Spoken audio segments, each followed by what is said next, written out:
নবী নূহ আলাইহিস সালামের পুত্র শাম এর বংশধররা পৃথিবীতে পাহাড় কেটে আকাশচুম্বী অট্টালিকা বানাতো।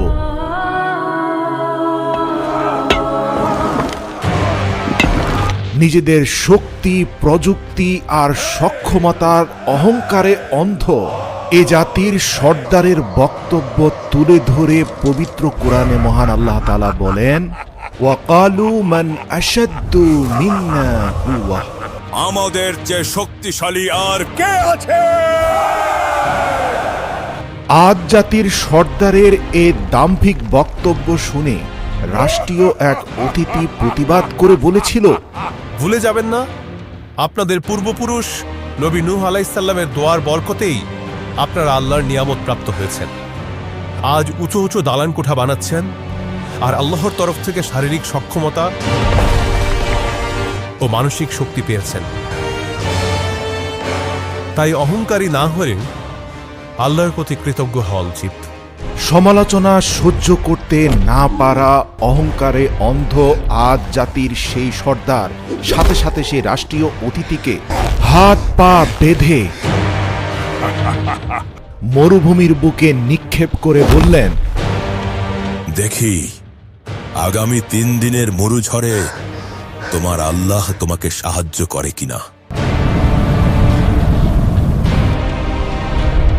এ জালিম সর্দার সেই রাষ্ট্রীয় অতিথিকে মরুঝড়ের মুখে 3 দিনের জন্য ফেলে রাখলেন। বাঁচাও আমাকে, বাঁচাও! হে আল্লাহ, আমি কিছুই দেখতে পাচ্ছি না। মরুভূমির তীব্র বাতাস আর বালির ঝড়ে সেই ব্যক্তি শ্বাসরুদ্ধ হয়ে মৃত্যুবরণ করল। অথচ সেই একই ঝড়ের মধ্যে সর্দারের কোনো ক্ষতি হলো না। ঐতিহাসিক আনন্দ নিয়ে আদ জাতির সর্দার বললেন, এই বাতাস আমাদের গোলাম। আদ জাতির শারীরিক আর মানসিক সক্ষমতার ব্যাপারে ইতিহাস থেকে জানা যায়, পুরো পৃথিবী যখন আসমানি গজবে পানির নিচে তলিয়ে যাচ্ছিল, তখন নৌকা থেকে হযরত নূহ আলাইহিস সালাম তার এক অবাধ্য সন্তানকে উদ্দেশ্য করে চিৎকার করে বললেন, বাবা, আল্লাহর উপর ঈমান আনো এবং নৌকায় উঠো। আজ পুরো পৃথিবী তলিয়ে যাবে, কেউ বাঁচবে না। তোমার আল্লাহ এবং তার নৌকার কোনো প্রয়োজন নেই। আমি উঁচুতেই আছি, এই ঝড় আমার কিছুই করতে পারবে না। নবী পুত্র হয়েও আল্লাহর নাফরমানি আর অকৃতজ্ঞতার দরুন এক সামুদ্রিক জলোচ্ছ্বাস পিতার সামনে পুত্রকে পানির নিচে তলিয়ে নিয়ে গেল। চোখের সামনে সন্তানের এই করুণ পরিণতি দেখে চিৎকার করে উঠলেন হযরত নূহ আলাইহিস সালাম। এরপর হযরত নূহ তার বেঁচে থাকা 2 সন্তানের ব্যাপারে নৌকার মধ্যেই সেজদায় লুটিয়ে পড়ে আল্লাহর সাহায্য প্রার্থনা করেন এবং তাদের ভবিষ্যৎ বংশধরদের শক্তি আর সামর্থ্যের দোয়া করেন। আল্লাহ হযরত নূহ আলাইহিস সালামের দোয়া কবুল করে নৌকায় আশ্রয় পাওয়া হযরত নূহ এর ছোট পুত্র শাম এর বংশধরদেরকে অত্যন্ত শক্তিশালী করে পৃথিবীতে প্রতিষ্ঠিত করেন। বর্তমান ইয়েমেন ও ওমানের মধ্যবর্তী আহকাফ এলাকায় বসবাসরত এ প্রবল শক্তিশালী জাতি আদ ভুলেই গিয়েছিল যে তাদের শারীরিক মানসিক সক্ষমতার উৎস আল্লাহর দয়া ও রহমত, যা নবী নূহ আলাইহিস সালামের দোয়ার বরকতে এসেছে। তাদের উপাসনা করা মিথ্যা মূর্তির দয়ায় নয়। মহান আল্লাহ পবিত্র কোরআনে এই শহরের পরিচয় তুলে ধরে বলেন, ইরামা যাতুল ইমাদ, অর্থাৎ আকাশচুম্বী ইমারতের শহর। যেন তাদের তৈরি স্তম্ভগুলো আকাশের সঙ্গে কথা বলছে। আল্লাহর দয়ায় তাদের শারীরিক গড়ন ছিল পাহাড়ের মতো মজবুত এবং বিশাল। দূর থেকে দেখলে মনে হতে যেন তাদের কাঁধ আকাশের মেঘ ছুঁয়ে ফেলত। আল্লাহর পাওয়া এই সকল নিয়ামত তাদের অকৃতজ্ঞ আর অহংকারী করে ফেলেছিল। তারা বলতো, এই মাটির উত্তরাধিকারী একমাত্র আমরাই, আর আমরা চিরকাল এখানেই থাকব। মরুভূমিতে তাদের বসতি অনেক দূর পর্যন্ত ছড়ানো ছিল, তাদের ঘোড়ার খুরের আওয়াজে মাটি থরথর করে কাঁপত। রাতে তাদের প্রদীপের আলো বহুদূর পর্যন্ত ছড়িয়ে পড়ত। আমরাই মহান, আমরাই সেরা, জমিনের বুকে উঁচু হয়ে দাঁড়া। আমরাই মহান, আমরাই সেরা, জমিনের বুকে উঁচু হয়ে দাঁড়া। আমরাই সেরা। দেখে মনে হতো তাদের শহরটা যেন পৃথিবীর বুকে বসানো এক রাজমুকুট। তারা শো অফ করতে পছন্দ করত, যেমনটা বর্তমান জমানায় আমরাও করে থাকি। যেমন তারা নিজেদের সভা সমাবেশে দম্ভ আর অহংকার ভরে একটা কথাই বলতো, আমাদের মতো মানুষ আর কখনো জন্ম নেবে না। দেখো আমাদের আকাশ চুম্বি ইমারত, দেখো আমাদের ছোট বাচ্চারাও ভারী পাথর তুলে ফেলছে। তাদের বয়োজ্যেষ্ঠরা গর্ব করে বলতো, বড় হয়ে আমাদের এই শিশুরা পাহাড়কেও হার মানাবে। আদ জাতির মানুষের একটা অদ্ভুত বিশ্বাস ছিল, তারা মনে করত বাতাস তাদের হুকুমের গোলাম। তাদের যুবকরা উপত্যকার মাঝখানে দাঁড়িয়ে দুই হাত ছড়িয়ে দিয়ে দম্ভ করে বলতো, দেখো, যে মরু ঝড়ে সবার নিঃশ্বাস বন্ধ হয়ে যায়, সে মরু ঝড়ে আমাদের কিছুই হয় না। কিন্তু তারা জানতো না যে বাতাসকে তারা বন্ধু ভাবছে, সেই বাতাস আল্লাহর হুকুমেই তাদের অনুগত হয়েছে। কেননা হযরত নূহ এর সন্তান শাম আল্লাহর দরবারে দোয়া করে বলেছিলেন, হে প্রভু, মরুভূমিতে আমার এই সন্তানদেরকে রক্ষা করতে বাতাসকে তাদের অনুগত করে দিন, নয়তো মরুঝড়ে তারা কখনো টিকে থাকতে পারবে না। আল্লাহ সেই শাম আলাইহিস সালামের দোয়ার বরকতেই বাতাসকে তাদের অনুগত করে দিয়েছিলেন। অথচ সেই বাতাসের অহংকারেই মরুঝড়ের মধ্যে ফেলেই তারা অসংখ্য দুর্বল মানুষকে হত্যা করেছে, নিজেদের দম্ভ আর অহংকারে অন্ধ হয়ে গিয়েছে। হযরত নূহ আলাইহিস সালামের নৌকায় আশ্রয় পাওয়া অন্যান্য মানুষদের জাতি আদ জাতির মতো এত বিশাল লম্বা ছিল না। তাদের শরীর ছিল সাধারণ মানুষের তুলনায় কয়েক গুণ বিশাল। নদীর তীরে বা পাহাড়ের গায়ে তাদের সেই পায়ের ছাপ আজও চোখে পড়ে, যা দেখে মানুষ বিস্ময়ে হতবাক হয়ে যায়। তাদের ঘরের দরজাগুলো এতটাই উঁচু ছিল যে ঘোড়ার পিঠে বসে একজন আরোহী অনায়াসেই ভেতরে ঢুকে পড়তে পারত। তারা পাথরের তৈরি বড় বড় পাত্র ব্যবহার করত। এক একটা পাত্র এত বড় ছিল যে তাতে পুরো বংশের রান্না একসাথে হয়ে যেত। সময় গড়িয়ে চলল আর তাদের অহংকারও বাড়তে থাকল। দিন যতই যাচ্ছিল তাদের দম্ভ ততই মাত্রা ছাড়াচ্ছিল। তাদের চেয়ে ছোট আর দুর্বলরা যখনই তাদের খপ্পরে পড়ত, বাধ্যতামূলক তাদের মিথ্যা প্রশংসা করতে হতো, কেননা সমালোচনা সহ্য করার ক্ষমতা তাদের ছিল না। আল্লাহ দেখলেন এরা দুর্বলদের কথা মোটেই পরোয়া করে না। অবশেষে তিনি তাদের মধ্য থেকে তাদের জাতিরই এক শক্তিশালী মানুষকে তার নবী হিসাবে নির্বাচিত করলেন, যার নাম হযরত হুদ আলাইহিস সালাম। নিজ জাতির বলিষ্ঠ এ ছেলেটি যখন যুবক বয়সে উপনীত হল, তখন তাদের বয়োজ্যেষ্ঠরা ধরেই নিলেন হুদ এক শক্তিশালী বীর হতে চলেছে, যে আমাদের পক্ষ হয়ে আরও বীরত্ব ছড়াবে, অন্যান্য রাজ্য দখলে সাহায্য করবে। কিন্তু সবাইকে অবাক করে দিয়ে হুদ আলাইহিস সালাম যুবক হয়ে ঘোষণা করলেন, হে আমার জাতি, তোমরা কেবল এক আল্লাহর ইবাদত করো, তিনি ছাড়া তোমাদের আর কোনো মাবুদ নেই। শক্তিশালী হুদের কথা শুনে বয়োজ্যেষ্ঠদের মাথায় বজ্রপাত হলো। বয়োজ্যেষ্ঠরা ক্ষেপে গিয়ে বলল, কি বলছো তুমি হুদ? যে বাপ দাদাদের ধর্ম পালন করে আমরা এত শক্তিশালী হয়েছি, সেই ধর্ম আমরা ত্যাগ করব? হযরত হুদ সাথে সাথে প্রতিবাদী হয়ে বললেন, তোমাদের এই মূর্তির কারণে তোমরা আল্লাহর সাহায্য প্রাপ্ত হওনি, বরং আমাদের পূর্বপুরুষ নবী নূহ আলাইহিস সালামের দোয়ার বরকতেই দয়াময় আল্লাহর তরফ থেকে তোমরা এই সকল দুনিয়াবী সাহায্য পেয়ে যাচ্ছ। আর আমি তার তরফ থেকে প্রেরিত হয়েছি তোমাদের সতর্ক করতে। হুদের বক্তব্য শুনে সেই হিংস্র সর্দার দাঁড়িয়ে বললেন, হুদ, তুমি কি জানো না আমাদের সক্ষমতার সাথে তাচ্ছিল্য করার কারণে এক বিদেশি রাষ্ট্রদূতের সাথে কি আচরণ হয়েছিল? সেও তোমার মতো এক আল্লাহকে শ্রেষ্ঠ বলেছিল, কিন্তু শেষ পর্যন্ত তাকে মৃত্যুবরণ করতে হয়েছে। হযরত হুদ আলাইহিসসালাম বললেন, হ্যাঁ, সেই ব্যক্তি জান্নাতের বাগানে রয়েছে। আল্লাহ তাকে মুক্তি দিয়েছেন আর তোমাকে বিপদগ্রস্ত করেছেন, কারণ তুমি হুদের মুখোমুখি হয়েছ। চেষ্টা করে দেখতে পারো, তুমি হুদকে পরাজিত করতে পারবে না।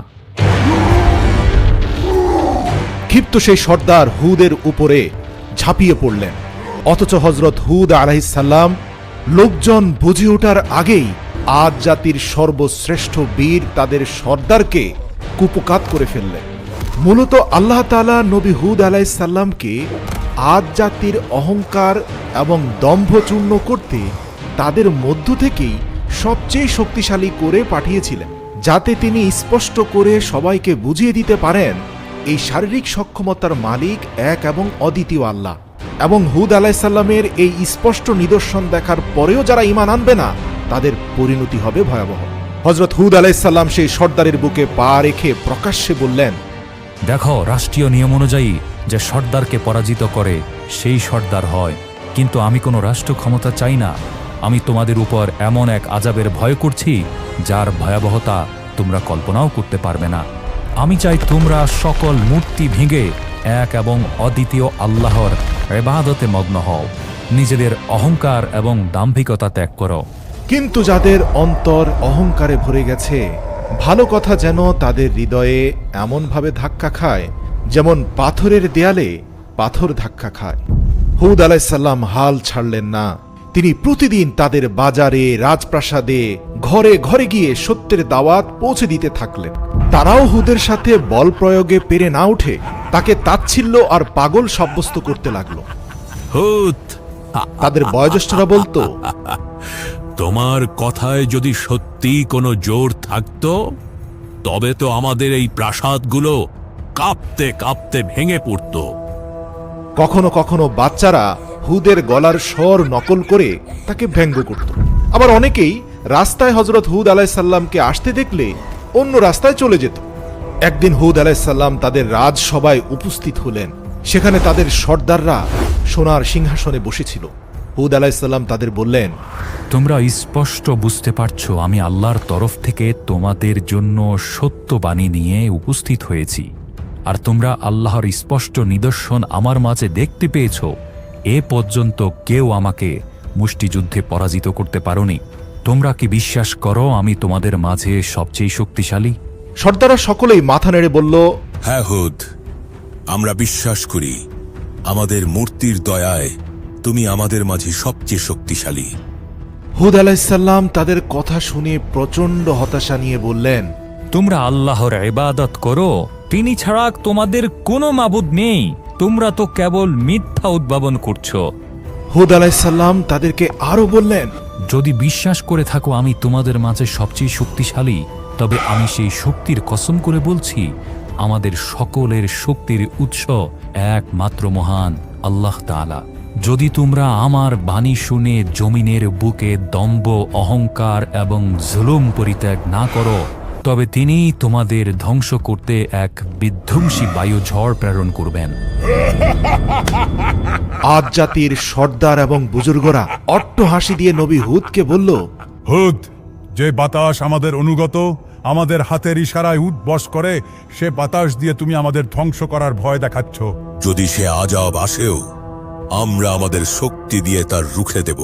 তাদের এই কথা শুনে মহান আল্লাহ রব্বুল আলামিন তাদের উপত্যকায় এক অদ্ভুত দৃশ্য দেখালেন। রাতের আকাশে এক গভীর ও ভুতুড়ে গুঞ্জন শোনা যেতে লাগল।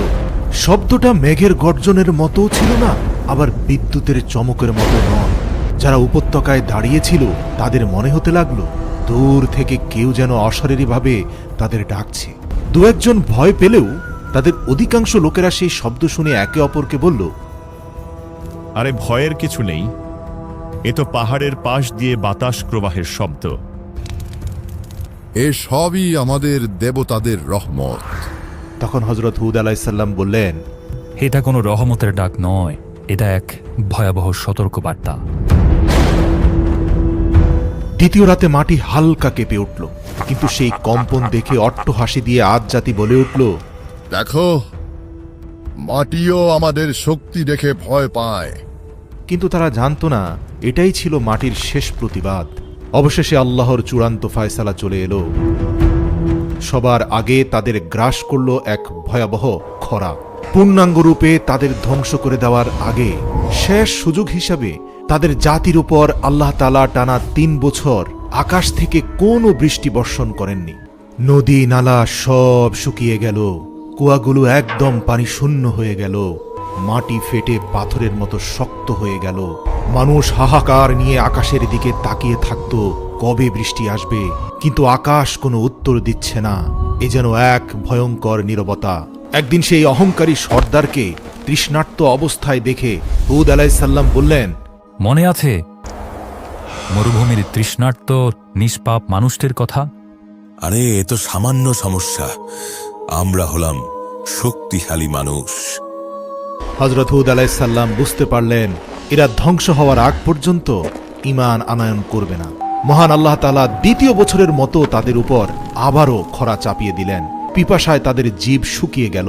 রাগে ক্ষোভে তারা খালি কলসি দেয়ালে আছড়ে ভাঙতে লাগলো। পানির অভাবে পশুরা মাটিতে লুটিয়ে পড়তে লাগলো। তারপরেও তারা ঈমান আনলো না। অহংকারী জাতি বলল, কেউ আমাদের মাথা নত করাতে পারবে না।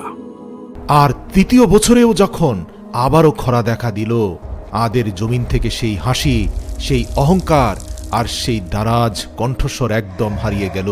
যে কণ্ঠস্বর একসময় আকাশের সাথে টক্কর দেওয়ার স্পর্ধা দেখাতো, যে হাত মরুভূমিতে নিরীহ মানুষের গলা চেপে ধরত, সে হাত আজ একটু পানির আশায় ছটপট করছে। তাদের উপরে আল্লাহর চূড়ান্ত ফায়সালা হয়ে যাওয়ার পর অবশেষে মানুষ হুদ আলাইহিসসালামের কাছে এলো। তিনি তাদের দেখে আর কাঁদলেন না, শুধু এটুকু বললেন, এখন আযাবের সময় ঘনিয়ে এসেছে। তোমাদের তাৎক্ষণিক আযাব দিয়ে ধ্বংস করলে তা অন্যায় হয়ে যেত। তাই মহান আল্লাহ তোমাদের তিলে তিলে সেই কষ্টগুলো দিয়েছেন যা তোমরা যুগ যুগ ধরে দুর্বলদের উপর দিয়েছ। তারপর একদিন আকাশে 3টি মেঘ ভেসে উঠল, একটি লাল, একটি সাদা আর একটি কালো। এই 3টি মেঘ দেখে আদ জাতি আবারও পথভ্রষ্ট হয়ে বলল, তোমার আল্লাহর সাহায্যের কোনো প্রয়োজন নেই হুদ। দেখো, আমাদের দেবতাদের দয়ায় আকাশে মেঘ উঠেছে। হযরত হুদ আলাইহিসসালাম তাদের কথার কোনো জবাব দিলেন না, বরং তিনি এই স্থান ত্যাগ করার প্রস্তুতি নিচ্ছিলেন। আকাশ থেকে এক ফেরেশতা ঘোষণা করলেন, হে আদ জাতি, এই 3 মেঘের মধ্যে তোমরা যে কোনো একটি বেছে নাও। তাদের সর্দাররা হেসে বলল, কালো মেঘ, ওতেই পানি আছে, ওটাই আমাদের জন্য রহমত। কিন্তু তারা জানতো না ওই মেঘে রহমত নয়, তাদের ধ্বংস লুকিয়ে আছে। দেখতে দেখতে আকাশ কালো হয়ে গেল, বাতাস হিমশীতল হয়ে এলো। বৃষ্টি আসছে ভেবে মানুষ খুশিতে নাচতে লাগলো আর চিৎকার করে বলতে লাগলো, দেখো হুদ, বৃষ্টি এসে গেছে, অথচ তুমি আমাদের মাঝে নেই। কিন্তু ওটা পানি ছিল না, ওটা ছিল আযাবের ঝড়। যে বাতাসকে নিয়ন্ত্রণের অহংকার তারা দেখাতো, সেই তীব্র বাতাসের প্রথম ঝাপটা এলো। ধুলো, বালি আর পাথর সব নিমিষেই উড়ে গেল। প্রতিটি ধাক্কায় তাদের মনে হতে লাগলো এই বাতাস যেন পৃথিবী থেকে তাদের নাম নিশানা মুছে দিচ্ছে। এরপর এলো দ্বিতীয় ঝাপটা। বড় বড় গাছ উপড়ে পড়ল, পশু পাখি সব শূন্যে উড়ে গেল। তাদের দেব দেবীর মূর্তি, তাদের এত অহংকার, তাদের সাজানো বাগান আর বিশাল শহর সবকিছু খড়কুটোর মতো বাতাসে ছড়িয়ে ছিটিয়ে যেতে লাগলো। তীব্র ঝড় সেই সন্তানকেও কেড়ে নিল, যে সন্তানকে মা বুকের ভেতর আঁকড়ে ধরে রেখেছিলেন। ঠিক যেভাবে তারা নিরীহ মানুষদেরকে দাম্ভিকতা আর অহংকার করে মরুঝড়ে হত্যা করত। তারা আর্তনাদ করে উঠল, কিন্তু ঝড়ের গর্জন তাদের আর্তনাদের চেয়েও অনেক বেশি ভয়ানক ছিল। এরপর এলো বাতাসের দ্বিতীয় ঝাপটা। মানুষজন খড়কুটোর মতো আকাশে উড়ে গেল। যেসব বিশাল আকাশচুম্বী অট্টালিকা তাদের দাম্ভিকতা আর অহংকারী করে তুলেছিল, যেই অট্টালিকা আকাশের সাথে পাল্লা দিত, সেগুলো নিমিষেই বালির ঝড়ে হারিয়ে গেল। আকাশ গর্জন করতে থাকলো, মাটি থরথর করে কাঁপতে থাকলো। মহান আল্লাহ তাদের সেই বিশাল প্রাসাদ, তাদের সব শান শৌকত, সবকিছু যে বাতাস নিয়ে অহংকার করত, সেই বাতাসের ঝাপটা দিয়েই মাটির সাথে মিশিয়ে একাকার করে দিলেন। আল্লাহ কোরআনে বলেন, আদ জাতিকে ধ্বংস করা হয়েছে এক প্রচণ্ড গর্জনকারী ঝড়ের মাধ্যমে, যা তাদের উপর টানা 7 রাত ও 8 দিন ধরে বয়ে গিয়েছিল।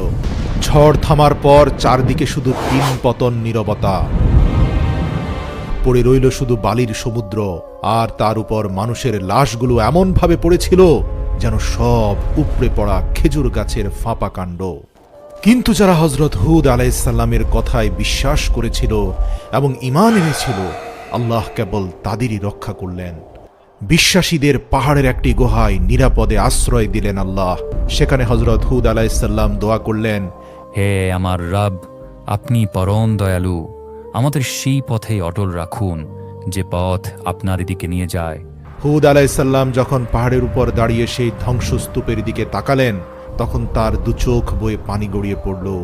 এরাই ছিল সেই মানুষ যারা একদিন দম্ভ করে বলতো, আমাদের চেয়ে শক্তিশালী আর কে আছে? অথচ যে বাতাসের নিয়ন্ত্রণ তাদের হাতে ছিল, সে বাতাস দিয়ে আল্লাহ তাআলা তাদেরকে জমিনের সাথে মিশিয়ে দিয়েছেন। হুদ আলাইহিসসালাম তার অনুসারীদের উদ্দেশ্যে বলেন, মানব জীবনে তুমি অন্যদের চেয়ে যা কিছুই শ্রেষ্ঠত্ব পেয়েছ, সবই তোমার রবের দয়া ও রহমত। মনে রেখো, আল্লাহর দয়া ও রহমত পেয়ে অহংকারী হলে তার পরিণাম হল মহাবিপদ। অহংকার আল্লাহর চাদর, আর আল্লাহ তার চাদর নিয়ে টানাটানি সহ্য করেন না। আজও আহকাফের তপ্ত বালির নিচে সেই শহর ইরাম চাপা পড়ে আছে, যা কালের সাক্ষী দিচ্ছে। মানুষকে স্পষ্টভাবে বলছে, এ দুনিয়ার জীবনে তুমি অন্যদের থেকে যে বাড়তি শক্তি পেয়েছ, অতিরিক্ত সম্পদ পেয়েছ, যা তোমার জীবনকে জাঁকজমক করে দিয়েছে, তা প্রদর্শন করে বেরিও না। মনে রেখো, আল্লাহ অহংকারীকে ছাড় দেন, কিন্তু ছেড়ে দেন না।